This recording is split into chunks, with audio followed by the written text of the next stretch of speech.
They were after me. The people that were supposed to trust me. I was holy enough that I had their backs, but that was going to change. They were after me with rage and the rush of a hungry bear.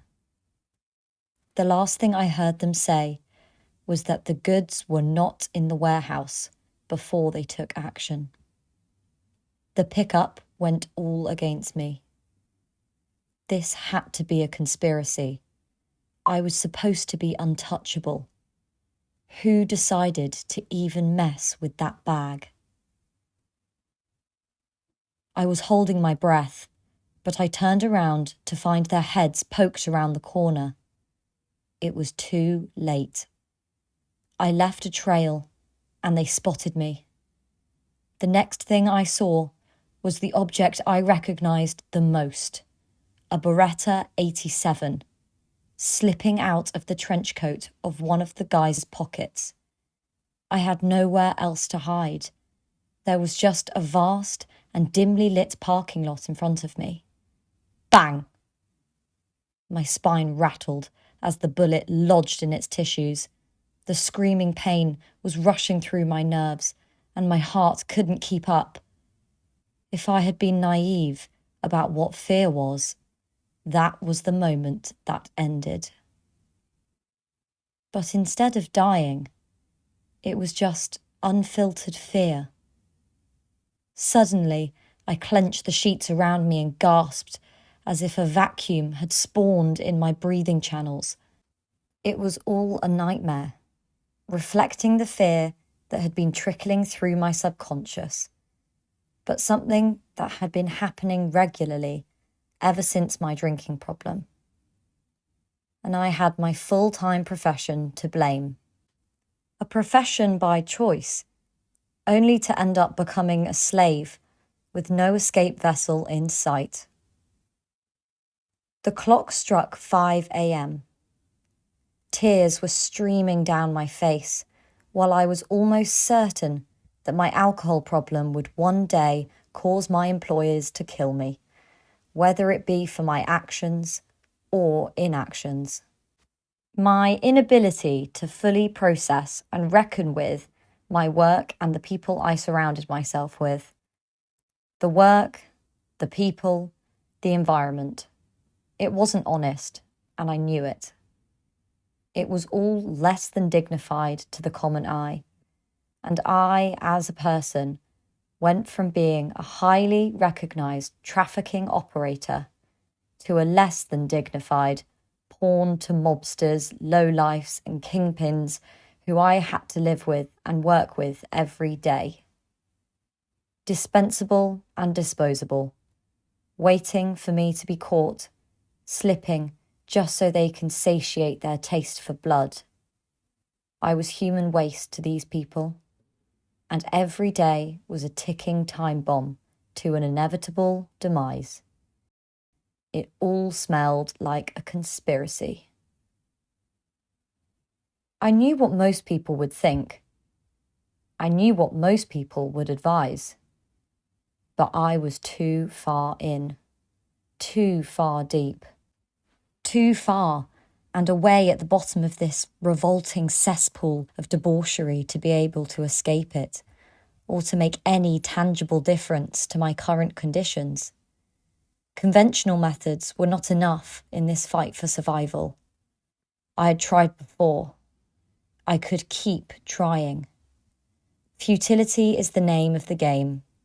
However, I was stuck in the middle of it all, silently screaming for help, but no one could see me.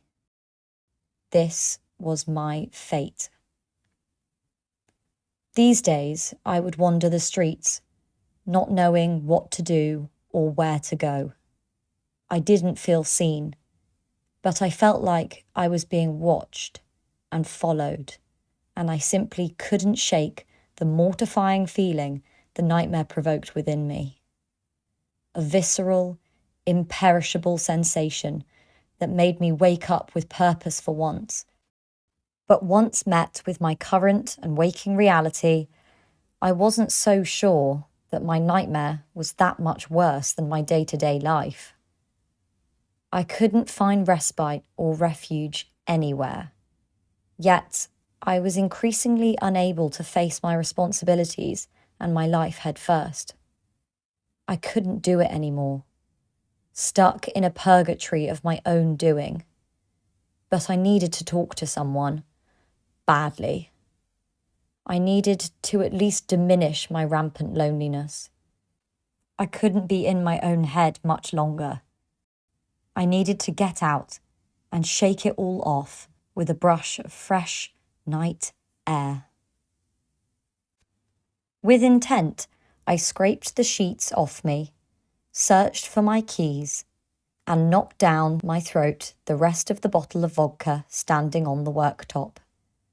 I locked my basement apartment and guided my way into the breezy, cricket-chirping night. My aimless stroll led me to a phone box that was staring right at me.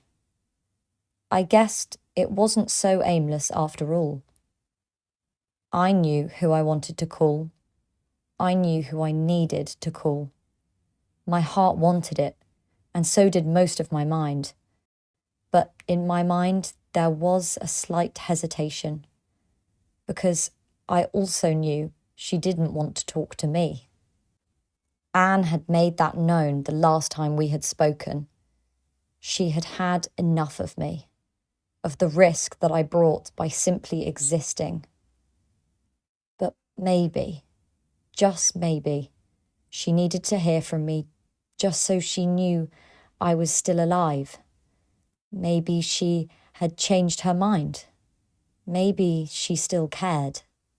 Someone had to. I kept telling myself this as I approached the phone box, despite the creeping trepidation filling up my senses. I entered it knowing full well this phone call could make me spiral beyond the point of no return, and knowing full well this phone box could also be my death box. Given that the vodka was already acting as my confidence aid, I dialed up the number while the profuse sweating and chills I had running down my body amplified even more as I awaited her response. The sweltering, built-up tension of this night and this phone call was getting to me, and hearing the line beep continuously gave me more of an incentive to just keep running. And just as I was about to hang up and face the remainder of my days alone, I suddenly heard her breathing on the other line. It was hers. One of those little, indistinguishable things of hers that I could recognize anywhere. I was stuck. I didn't know what to say. There was no chance of something coherent being said, especially with a vodka-infused brain, but I had nothing to lose. Anne, it's me. Please, I'm begging you, I fiercely said into the phone, my voice cracking. I know I've been a bit of a mess lately, but I promise I'll change.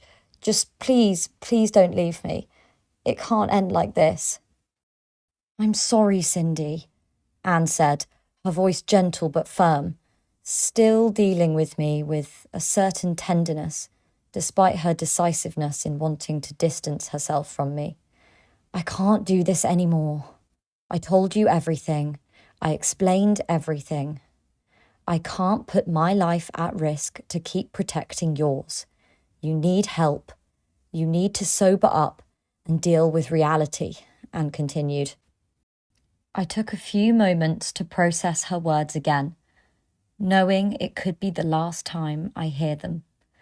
But I can't do it alone, I pleaded. I need you. This is hell. I can't do it alone. I can't spiral alone, I said, while containing the tears that wanted to gush out of my eyes. I'm sorry, Anne said again. I can't help you any more. You have to help yourself. I can't keep enabling you. I don't want to have to keep repeating myself. Anne took a second, then continued. I'm just glad you're alive. With those words, Anne hung up the phone, leaving me further alone and lost. I let go of the phone, hitting the ground with as much impact as the phone did. I just couldn't understand it. No matter how she put it, I couldn't come to terms with it. No matter how valid she thought her feelings were. How can you do this to a person you love? Anne's words echoed in my head as I tried to find a way back home in the ghetto of my neighbourhood. What a gut punch. I couldn't believe that Anne would just abandon me like this. I thought we were friends. I thought we loved each other. I had always been the one who was there for people, no matter what. But now, when I needed them the most, they were all gone. I tried to remember the last time I felt this shattering way. Probably when I was a child and my parents had died. I was all alone in the world then too, doomed from the start. But I'd been able to find my way out of that darkness. I had been able to find a family in this messed up, underground underclass that I now call home. But little did I know, I went from one darkness and walked into a bigger dump of darkness, even harder to get out of. Trash begets trash. I was scraping the bottom of the barrel. Now I didn't know where to turn. The vodka's effect was fading away, and I was starting to comprehend my position in life. I was still stuck in the middle of futility, silently screaming for help with nobody to see me. And the one person I ever loved had released me from her life, losing myself and everything else. Rock bottom, and I knew it. Anne's actions were teaching me to do this alone. I had to sober up and face reality. I knew I had to keep trying. My whole life was a testament to making it through something. This wouldn't be all there was to it. I had to find a way to keep going, even when it felt like everything was against me. Maybe there was a way out of this lifestyle for me all along. Maybe I could win back my old life with Anne. But it was up to me to quit drinking and face forward. With this thought latched on, I marched onwards through the dingy sidewalk along the neighbourhood's canal, watching sunrise slowly take over and bring in a new day and a new outlook of life.